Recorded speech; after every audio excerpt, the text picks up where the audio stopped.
Good morning, good afternoon, and good evening, agents. I'm Matty Carl, and this is another Division Let's Talk News. Today, Massive has made a few changes, and so we're going to go over those changes really quickly. Some of them are beneficial, some of them are very unfortunate, and one of them was funny because I had no idea that it was even in the game, but I did use it. So I didn't know about this one, which you could change a heroic into a one-phase mission, and I'm not level 30 yet, so I thought that if you got to level 30 and you did all 5 directives, you could go into a one-phase heroic. Apparently, this was a glitch, and this was the first fix in their change list because people were just going through, they were activating all 5 directives and going through one phase and getting, massive amounts of good loot. So it was a good farming tactic, but now it's been fixed. And the reason why I haven't been able to find this is because this week it's been busy. I've had family in town, and so I haven't had a chance to get in the game as much as possible. So this is the first change that they fixed, and it was probably a lot of people were really doing this to get some easy loot so you could just blow through the level in like 20 minutes.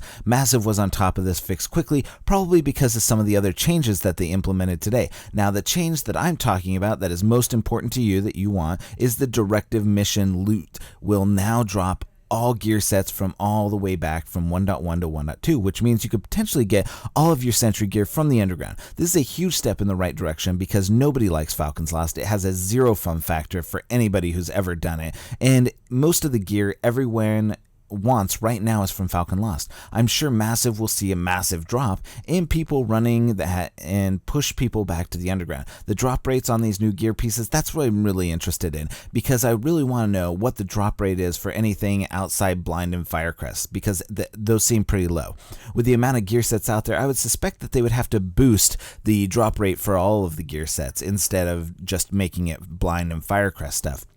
Now, if you recall in Natchai's comments that I did the response video a few weeks ago, he specifically said that the underground already dropped a lot of these gear sets. Apparently that wasn't true, or they wouldn't have had to implement it. Either way, this is a huge change, a huge boost, and will allow for a lot of people to get the gear they really want without having to slog through Falcon's Lost, only to wipe on wave 15 after playing the bomb. Personally, this change will bring a lot of people back into the underground. Personally, I know a lot of friends who are very excited about this change. They've contacted me this morning. They said, hey, let's get on, let's run some underground and stuff like that. And I've had to say, sorry, I've picked up a lot of new Mountie Squad as I've gone along the way, as people have quit the game and new people have come in. So if you want to be on the Mountie Squad, just add me on Xbox Live and we'll try and get you into one of the runs. Now, if you remember my article on the loot nerf and the stealth loot nerf they did, well, it appears they reversed that, and the changelog confirms that they did because it says that the rewards from the underground sealed caches will now include all weapon types as well as underground and update 1.3 gear sets. Now, what does this mean? It means that they re-implemented a higher loot drop rate for underground and updated 1.3 gear sets. So that's 268, and you have a chance of getting not only the underground stuff but the updated 1.3 gear sets. So it would seem that they did almost fully eliminate the chance previously of getting gear sets from those drops, which is highly disappointing to anybody who opened a ton of them already. I did warn you previously in that video where I did say that it seems like there's a stealth nerf, and I stayed away from them. I stayed away from opening them, so I have a bunch of my thing. So I'll go ahead and do a video opening up some of these, and we'll see if they actually did change it, if I just get a bunch of 229 crap weapons. Finally, with everything good, we need a little bad, but it's not terrible. There needs to be a yin and the yang, and with the increase in green loot and gear dropping from the directives, they've went ahead and increased the high-end drop rate off of bosses.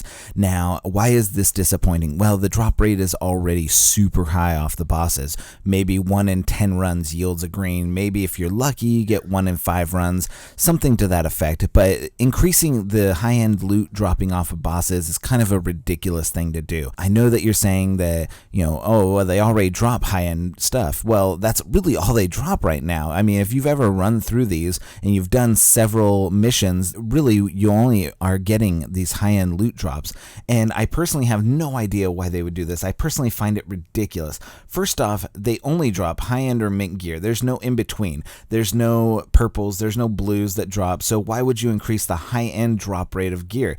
I mean, these pieces, it's already a high rate, so now they're making it so that you really only get high-end gear from the bosses, and you only get mint from using the directive, which is probably why they're forcing the issue.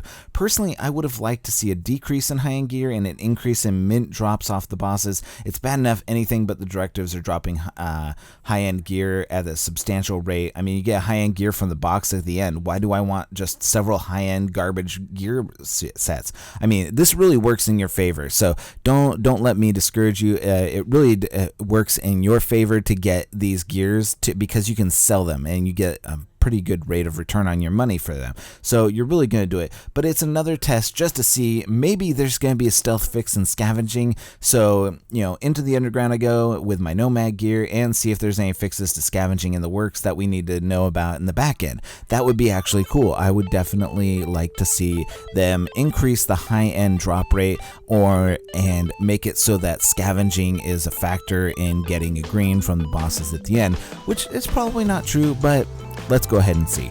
That's been my time. I apologize. My giveaway video is coming and it will come soon.